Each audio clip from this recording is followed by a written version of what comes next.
Olá, tudo bem com você? A graça e a paz do Senhor Jesus. Estamos aqui reunidos para mais este devocional e estamos meditando nesses dias no capítulo 8 do Evangelho de Mateus e vamos estar falando sobre as atitudes do Senhor em relação aos seus discípulos, os seus seguidores. E o capítulo 8 é ainda um momento onde o Senhor está formando as bases para a sua igreja em Jerusalém, em Israel, para que esta seja enviada para ganhar todo o mundo. Então nós temos aqui um relato de dois homens que seguiam o Senhor, que eram discípulos do Senhor, e ele acaba falando coisas muito sérias e que é muito relevante para os dias de hoje, tá bom? Vamos lá. Capítulo 8, Mateus capítulo 8, verso 18, diz assim: Vendo Jesus, muita gente ao seu redor, ordenou que passassem para a outra margem. Então, aproximando-se dele um escriba, disse-lhe: Mestre, seguir-te-ei para onde quer que fores. Mas Jesus lhe respondeu: As raposas têm seus coves e as aves do céu ninhos, mas o Filho do Homem não tem onde reclinar a cabeça. E outro discípulo disse: Senhor, permite-me ir primeiro sepultar meu pai. Replicou-lhe, porém, o Senhor: Segue-me e deixa os mortos sepultar os seus próprios mortos. Aqui nós temos uma fala de um discípulo, e o Senhor traz uma base de como é o seu ministério, o seu chamado. E tem também a fala de outro discípulo, e este está invocando a tradição, e o Senhor também fala para ele sobre o ministério. Primeiro vamos começar a falar do verso 19. Quem aproxima dele é um escriba. Quem era um escriba? O escriba, ele era um dos fariseus, e eles eram chamados de doutores da lei.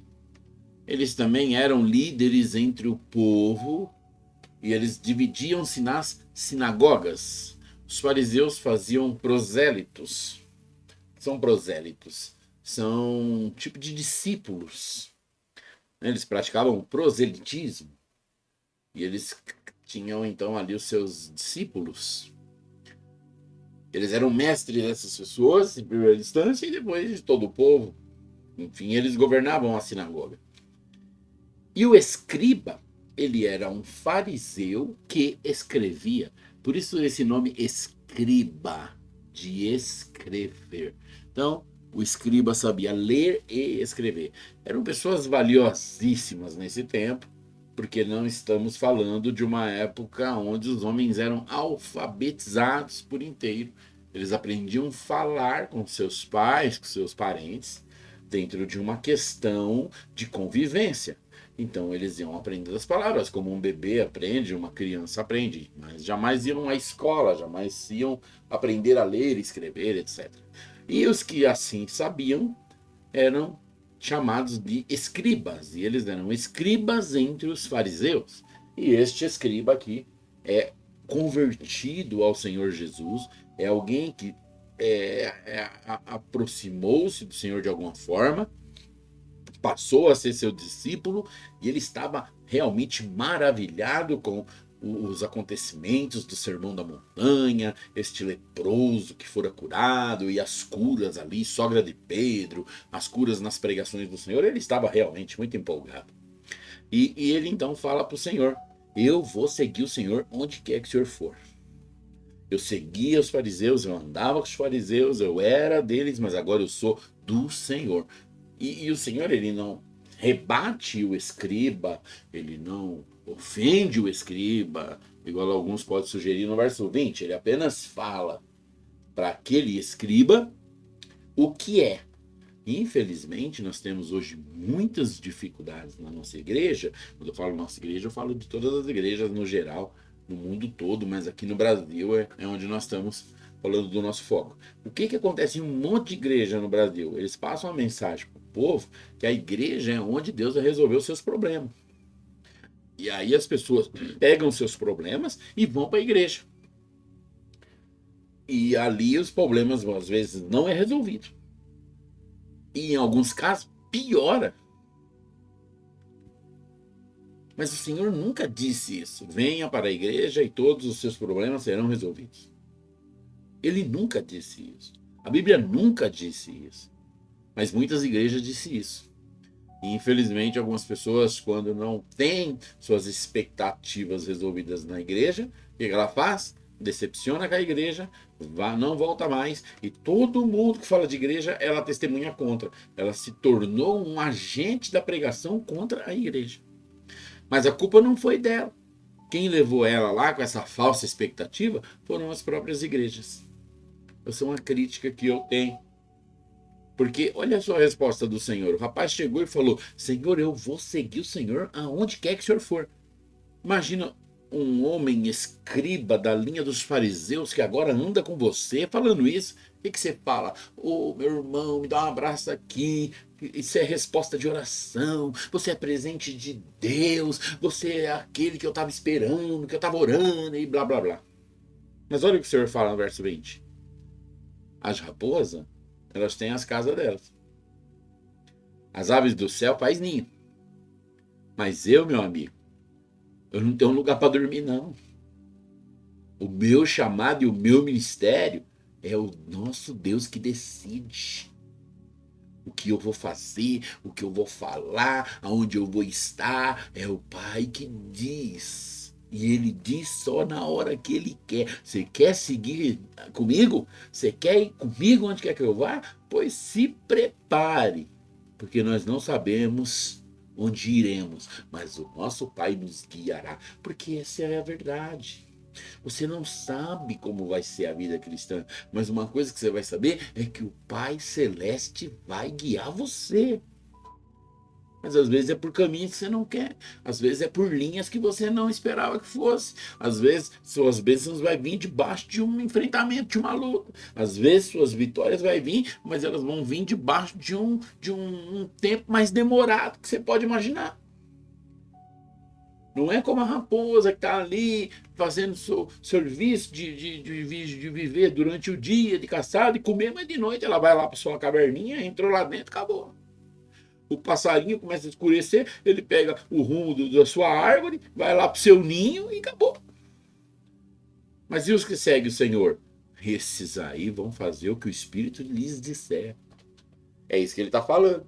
Ele não está enganando ninguém. Ele não está falando, venha para a igreja e todos os seus problemas vão ser resolvidos. E olha que o Senhor resolve todos os nossos problemas. E esta é a promessa que ele nos fez.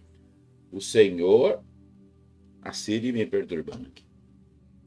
O Senhor, Ele vai realmente nos abençoar muito. Mas às vezes problemas virão. Não apenas não será resolvido, outros podem vir. Mas Deus é conosco. Deus nos chamou. Nós somos filhos de Deus. Amém? E o verso 21 fala de um outro discípulo que aparece. Ele diz, e outro discípulo lhe disse, Senhor, permite-me ir primeiro sepultar o meu pai. Aí o Senhor responde a ele, segue-me, deixe aos mortos sepultar os seus próprios mortos. Não pense jamais que o pai desse camarada tinha morrido, estava sendo velado e o Senhor o proibiu de ir no velório. Por favor, não é isso que aconteceu. Não é isso que está acontecendo. Israel tinha uma tradição, não é Bíblia, é tradição, E eles então seguravam o filho mais novo, sem casar, para que este fosse arrimo para os pais, porque os seus pais não eram aposentados. Então este filho ficava sem poder casar-se e ter sua família para que ele pudesse cuidar dos pais na velhice até que os pais morressem. E quando os pais morressem, aí sim ele estava pronto para viver a vida dele. Então esse rapaz, ele está falando para o Senhor, Senhor, eu tenho que cuidar dos meus pais. Mas deixa eu falar uma coisa para o Senhor. Assim que eles morrerem e eu sepultá-los, eu serei o seu discípulo. É isso que ele está querendo dizer. Mas o que o Senhor fala? Segue-me. Essa tradição é coisa de gente morto. Essa tradição é coisa de gente maluco. Você vai ser meu servo e seus pais vão ficar na chapada? Pelo amor de Deus.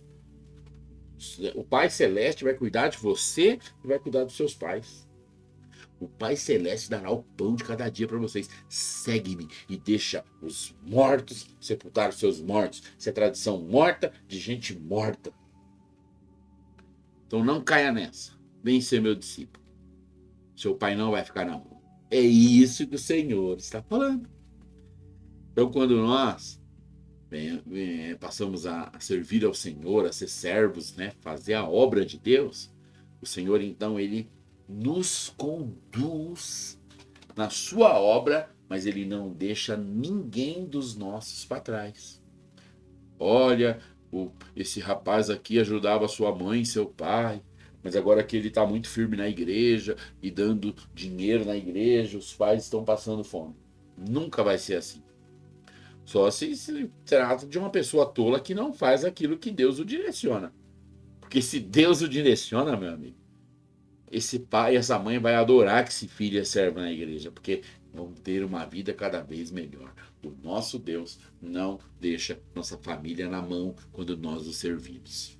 Então, essa é as respostas do Senhor, que se você não tiver um entendimento mínimo, você pode interpretar mal, que o rapaz queria seguir o Senhor, e o Senhor falou, você está pensando que é fácil? Eu vou te mostrar aqui como é difícil. E esse outro tá com o pai ali no velório, e o Senhor fala, deixa ele para lá, vem cuidar comigo. Não é nada disso, é bem diferente, é como eu te disse, e eu louvo a Deus, e quero dizer que se você é um servo que serve, haverá galardão para você e para sua família. Por isso, seja um servo que serve. Eu quero orar por você. Pai Santo, em nome de Jesus, coloco diante do Senhor este meu irmão, esta minha irmã, e que eles possam te servir. E que eles possam te servir guiados pelo teu Espírito, não sabendo para onde vão, o que vão falar, com quem vão falar, mas que seja guiado pelo teu Espírito Santo. Em nome de Jesus, que nós possamos te servir num novo e vivo caminho, não numa religião morta, não num dogma morto, mas em algo vivo, em algo que resplandece, em algo que avança, que prospera. Pai Santo, coloca-nos diante do Senhor para te servir em todo o tempo, em nome de Jesus. Amém. Amém. Que o Senhor te abençoe, te guarde. E nós voltamos amanhã.